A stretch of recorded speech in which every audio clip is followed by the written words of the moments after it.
Şeylerle, tutkumayla kopya diyorlar ha. Oğul bolamını.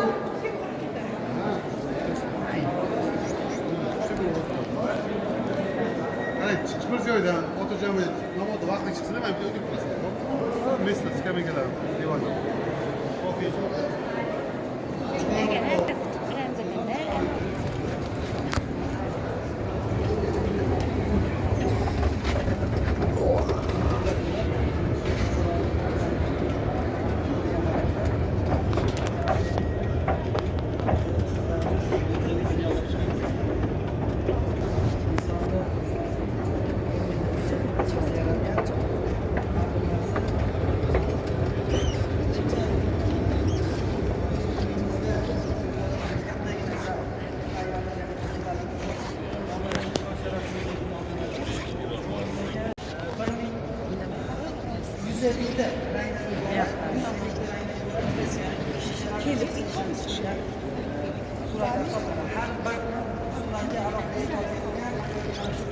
Qo'l harakatlari, soch soqoli, kiyim liboslarining har bir rangiga alohida e'tibor berilgan.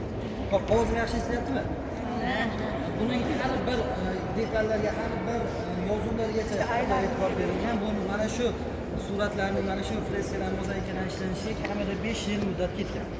Hatto prezidentimiz o'zlari tashrif buyurib, alohida har bir detallarga, har bir ishlanib jarayonlarga e'tibor berib, o'zlari taklifnomasini berib ketgan.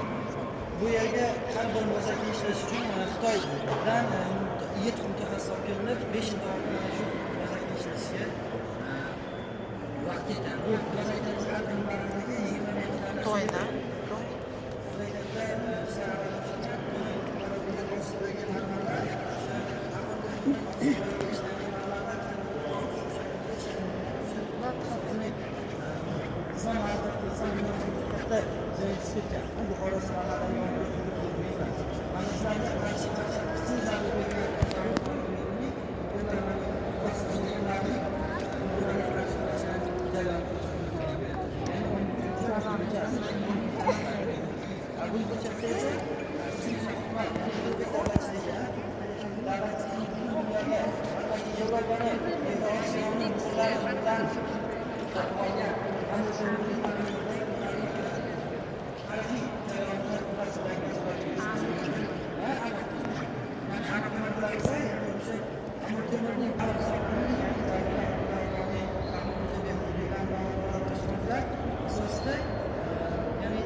bu o'zidan o'zi bo'lmaydi. Chunki mana shu boshimizning ilm farog'atga, ilm dunyosiga, islom dunyosiga hissa qo'shayotgan ilmxonlardan juda katta hissa hisoblanadi. Buni qadriga yetmoqligimiz kerak. Shuni qadrlaydigan bola kerak.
Ushbu muzey O'zbekiston va Markaziy Osiyo hududida qadimgi tosh davrida yashagan odamlar haqida, odamlarning hayoti haqida va ular ishlatgan ish qurollari va buyumlar haqida bizga ma'lumot beradi.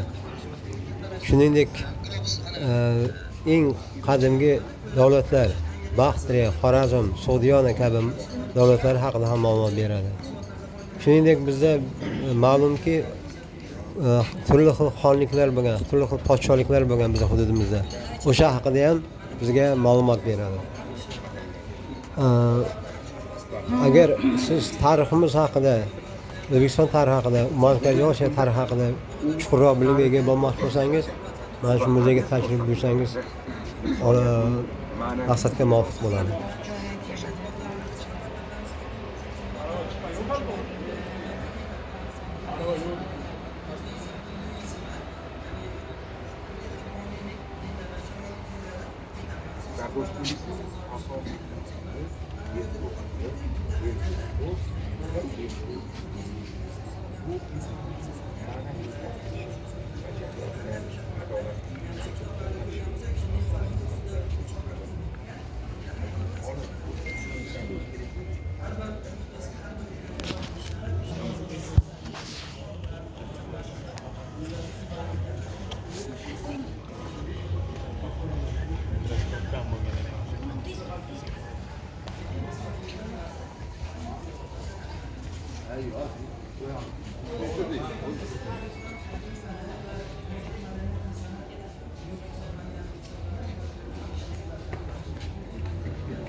Yettinchi asr boshida islom diniga kirib kelmasidan avval bizga ma'lumki bizda buddizm dini ham bo'lgan va zoroastrizm, zardushtiylik dini ham bo'lgan, ya'ni olovga sig'inish ham bo'lgan.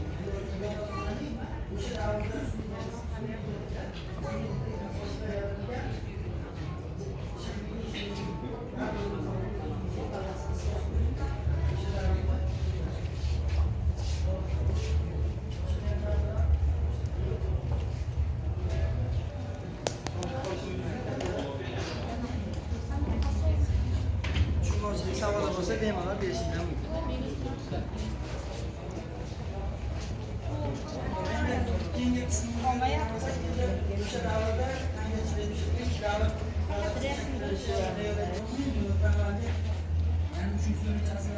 Mana shunday qo'rg'onlik qilish uchun hozirgi qanday bu yerda qadimgi vaqtlarda ma'lumotlar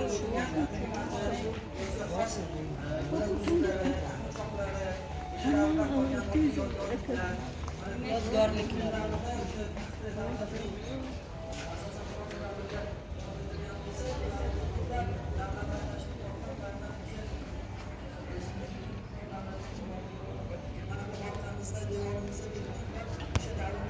Mana shu tangalarga o'zlarining tangalariga suratlarni tushirish o'sha davr uchun urf bo'lib qolgan. Masalan, eng burchakda ko'radigan bo'lsak, shoh hukmdorlari, ya'ni Uvashshir tomonidan har bir hukmdor kelib, ya'ni qaysidir bir amaliyotni, qaysidir bir islohotni o'tkazish kerak bo'ladi. Bulardan eng kattasi, ya'ni chaqa kunlarni o'zlarining har birlarini chaqa tangalarga ko'rishimiz. Mana bu yerda esa o'sha davrning Qur'onning shon davrida ko'plab qurbonlar, shaharchalar bo'lgan, bulardan o'sha tepaliklarda. Bu davrda shaharlar asosan va tepalikda yuqori qismlarda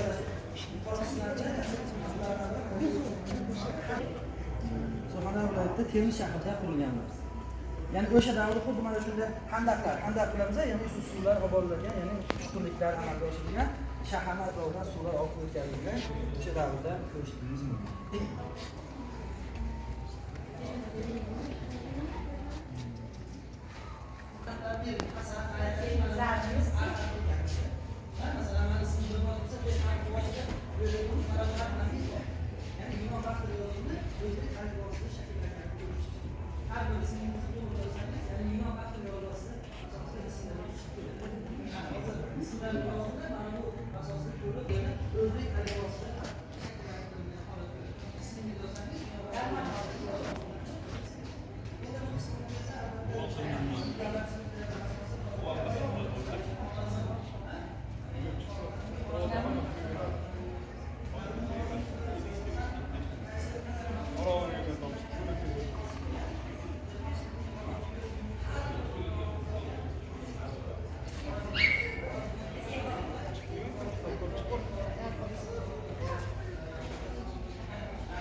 Bu o'sha davr uchun, ya'ni ularning 3-3 asrda eng birinchi suv chiqindilardan hisoblanadi.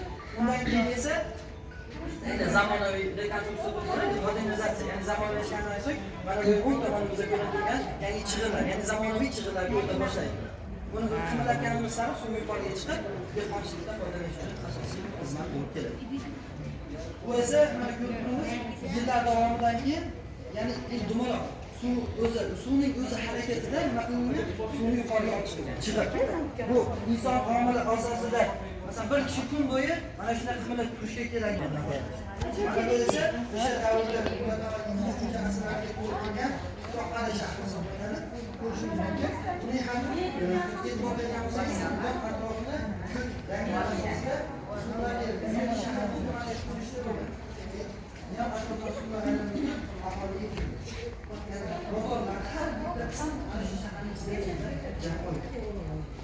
bu o'sha Xorazmning ellik rasmdan topilgan To'qali shahri.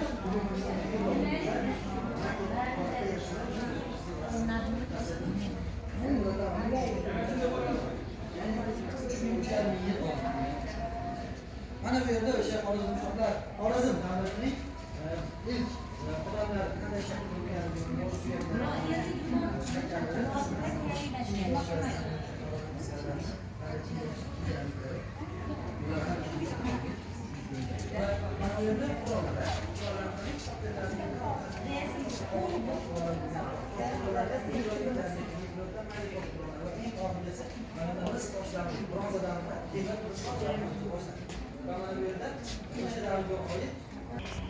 bu esa katta Qidiz qalasi, katta Qidiz qalasi ulardan balki 3 asrlarda qurilgan bo'lib, o'sha Qoraqalpog'iston hududida qurilgan qalalardan hisoblanadi.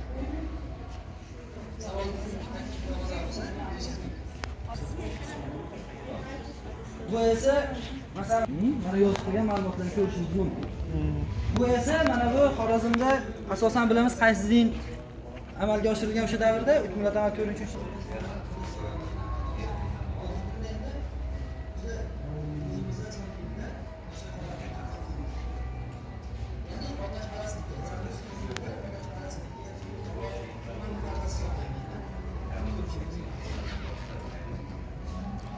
yerda esa Alisonni qadimgi o'sha zamonda o'sha 8-9 asrlarda bu haligi savdo yo'llari, Buyuk Ipak yo'lining qaysi hududlarni tutash ekanligi, qaysi davlatlarni tutashganligi haqidagi ma'lumot beradi bu.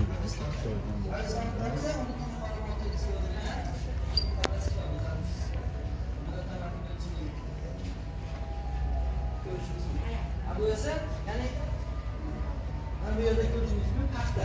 Paxta bu o'sha qadimdan qadimdan o'sha Buyuk Ipak yo'lining asosiy mahsuloti hisoblangan paxtadan ko'plab mahsulotlar olinadi. Ipak shu davrda olingan. Hattoki o'sha Xorazm davrida ham paxta asosiy milliy boylik nisbati qaralganmiz, lekin bizda asosan milliy boylikning manfaat saqlab qoladi. Bu qismimiz esa bu Buyuk Ipak yo'li, ya'ni qadimgi savdo yo'llari ko'z oldingizga keltirishingiz mumkin. Qadimgi savdo yo'llaridan eng yiriklaridan biri bu albatta bilamiz Buyuk Ipak yo'li. Buyuk Ipak yo'lining qanday o'sha davrda shakllanganligini, qanday o'sha davrda jadal suratlarda amalga oshirilganligini ko'rishingiz mumkin. Mana bu yerda esa o'sha qadimdan o'sha kashta